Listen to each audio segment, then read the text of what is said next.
Light Shining Out of Darkness by William Cowper. The poem comprises 6 stanzas, each containing 4 lines. With the exception of lines 1 and 3 of the poem, the first and third lines of each stanza rhyme, as do the second and fourth lines. Cooper arguably drew inspiration from the Bible for some of the imagery in his poem. Stanza 1. God moves in a mysterious way, his wonders to perform. He plants his footsteps in the sea and rides upon the storm. The first stanza refers to storms and acknowledges that God's ways can seem inexplicable, thereby addressing an implied question. How can we reconcile human suffering with the promise of God's good providence? That God's ways far exceed human comprehension emerges from the imagery in line 3, in which God's course is likened to indiscernible steps in the sea. This imagery can also be understood along with that of the fourth line as a metaphorical demonstration of God's power to overcome raging storms and seas. Stanza 2. Deep in unfathomable mines of never failing skill, he treasures up his bright designs and works his sovereign will. The second stanza figures God's ways or designs as priceless treasures that are concealed in unfathomable mines. Unfathomable means something which cannot be explored or understood. The word unfathomable does double duty here as it signifies that the minds containing God's designs are both unknowable and immeasurable. The imagery Cooper uses in this stanza echoes that sound in the Bible's book of Job.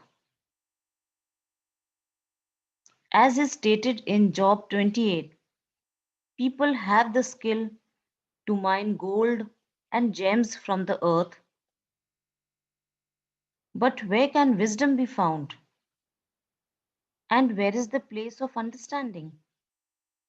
Man does not know the value, nor is it found in the land of the living.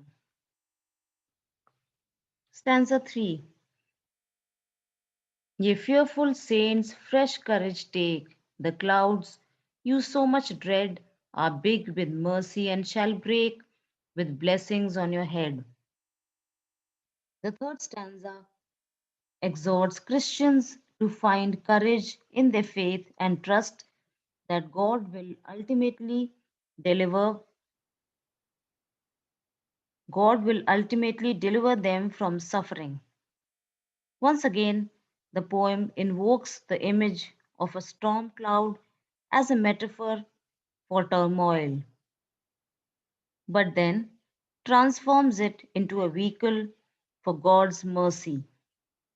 Thus, the dreaded clouds are big with mercy, not misfortune, and shall break on your head not miseries but blessings.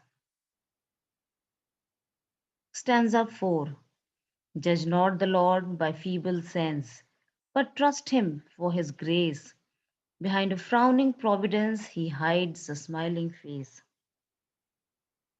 According to the speaker, the clouds may look threatening, but that is a misconception resulting from the limitations of humankind's feeble sense.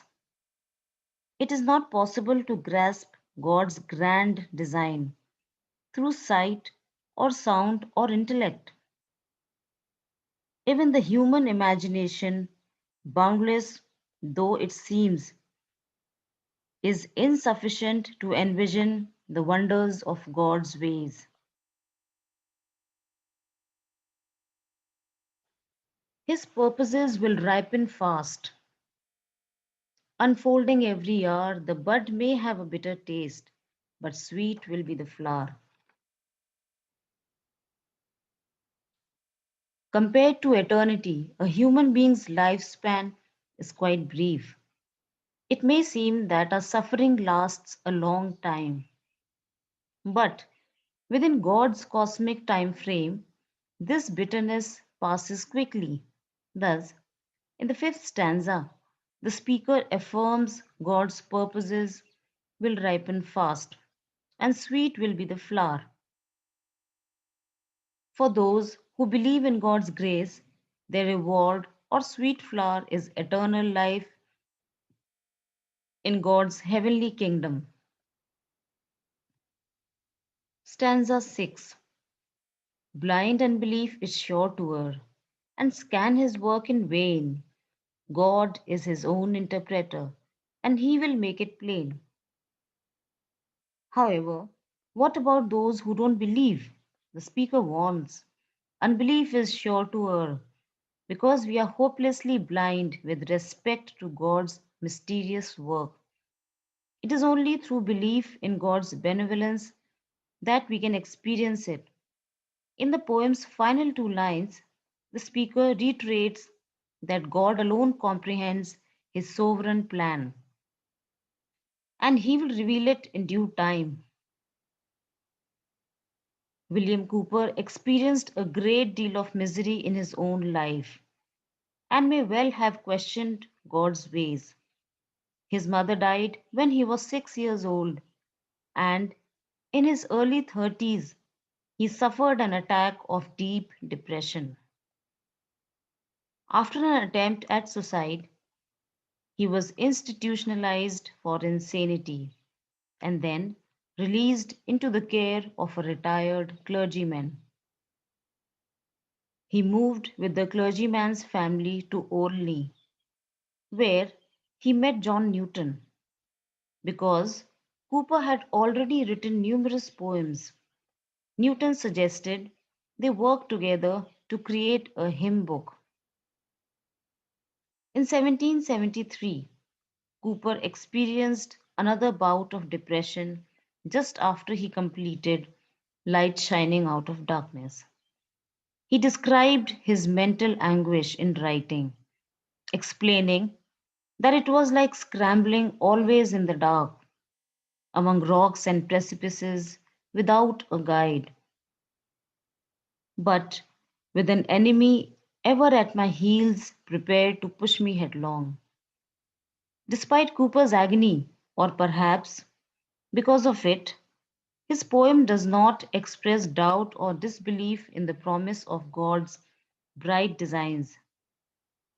Instead, it celebrates God's mysterious way as evidence that his infinite wisdom far exceeds human understanding and thereby merits our trust all the more.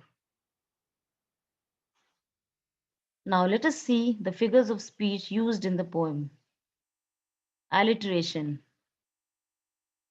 The first line, God moves in a mysterious way. The eighth line, and works his sovereign will. Ye fearful saints, fresh courage take, are big with mercy and shall break.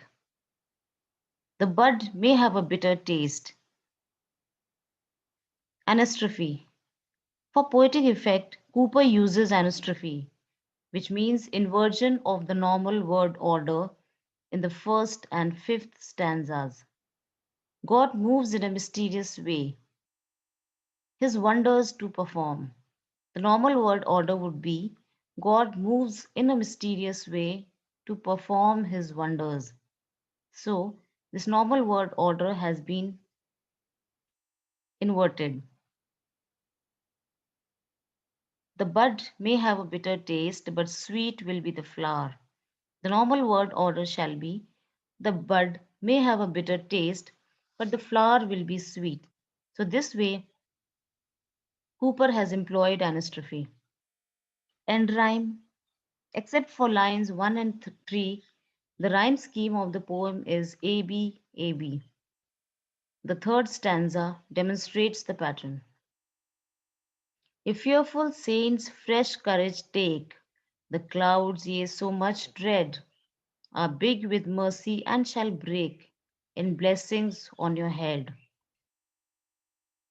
The poem alternates between iambic tetrameter and iambic trimeter. Line 3 and 4 demonstrate the pattern. He plants his foot, steps in the sea, and rides upon the storm. Metaphor. Comparison of God's activity to footsteps in the sea.